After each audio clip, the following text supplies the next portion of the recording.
të kthejnë në shtëpitë e vetë dhe të gjejë një paqe atje se Vučići e përdor edhe ushtrinë, shërbimin e inteligjencës, të gjitha vetëm e vetëm për ta karrikën e vet, po besoj që kjo është e pamundur dhe veç masa ka shpërthyer në atë masë nuk do të ketë më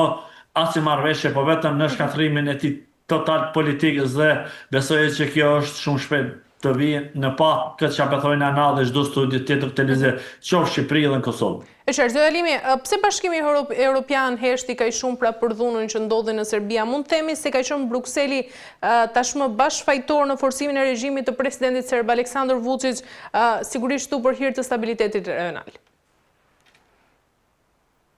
Po, këto politika e Bashkimit Evropian janë më të ngadalësume dhe më të qeta dhe i ka ndonë mjaft kohë Vučići dhe ka pasur Vučići nuk do të zbrapse dhe pra politikat e veta mundohet mi qua andena ka Rusia ka lindja dhe besoj tashmë e ka pa edhe Bashkimi Evropian se Vučići është një kriminal i dështuar dhe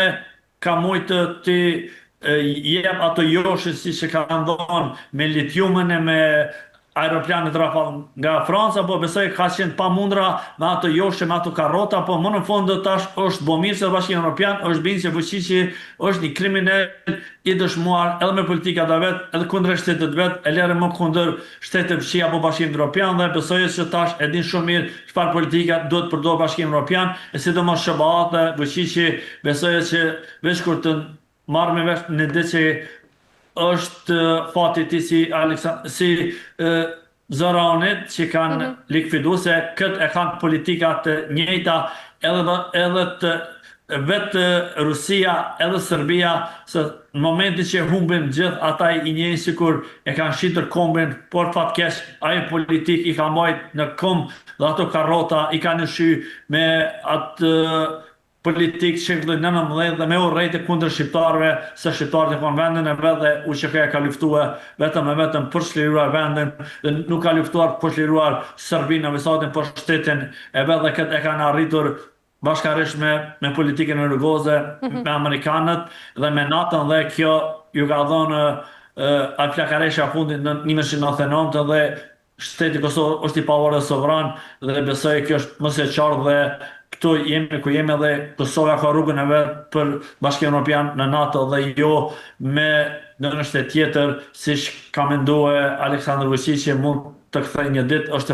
është pamundur të mendohet e leret veprohet, po si të shoh ja pra ajo rretje e mbjellën nga politika e Vučićit ka dështuar qytetar dhe tash e ka pa edhe vetë fundin e tina. E qartë, zoti Elimi, nga ana tjetër, a mundet që Serbia të ecë tashmë në dy drejtime? Pra, është ky momenti i kthesës ku Europa tashmë i drejtohet Serbisë ose me ne ose me Moskën?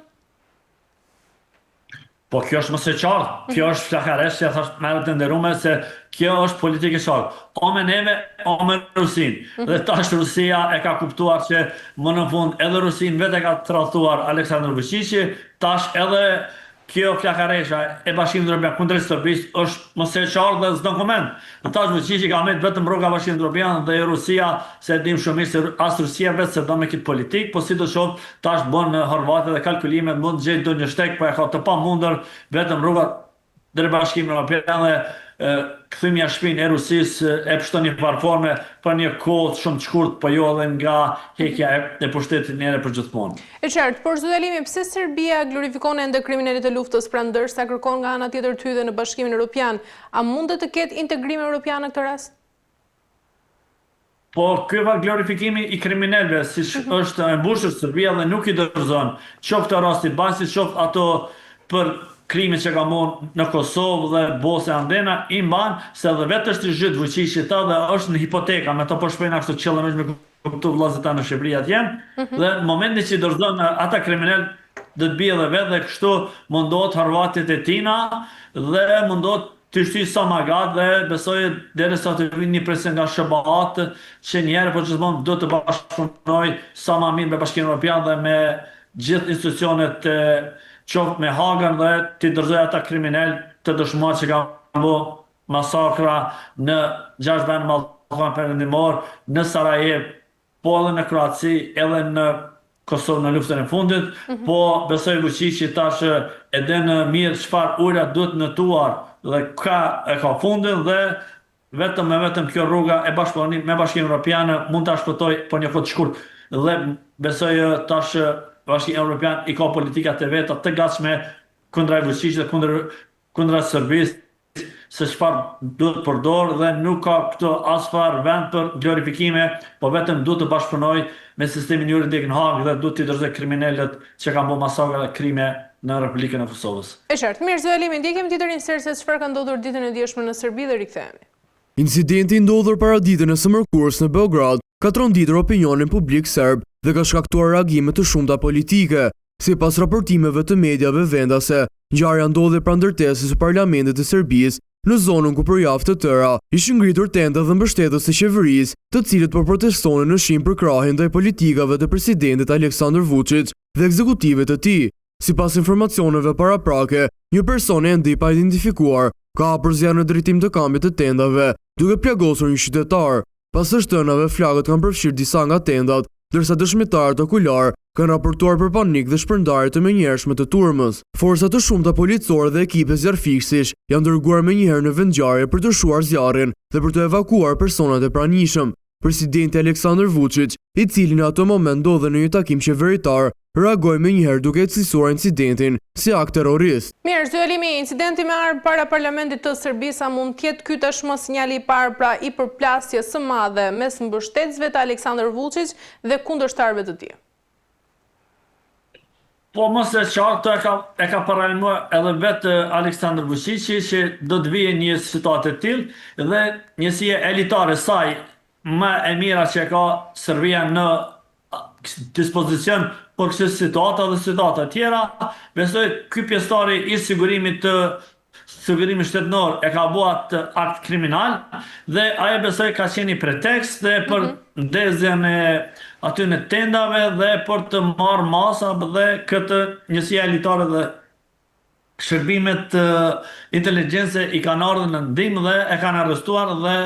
besoj që aty ka prit vetëm edhe pak për të eskaluar situata, po e kanë marrë situatën në kontroll dhe besoj aty është dita ditës shoh ky person apo dikush tjetër do të vi fundi dhe do të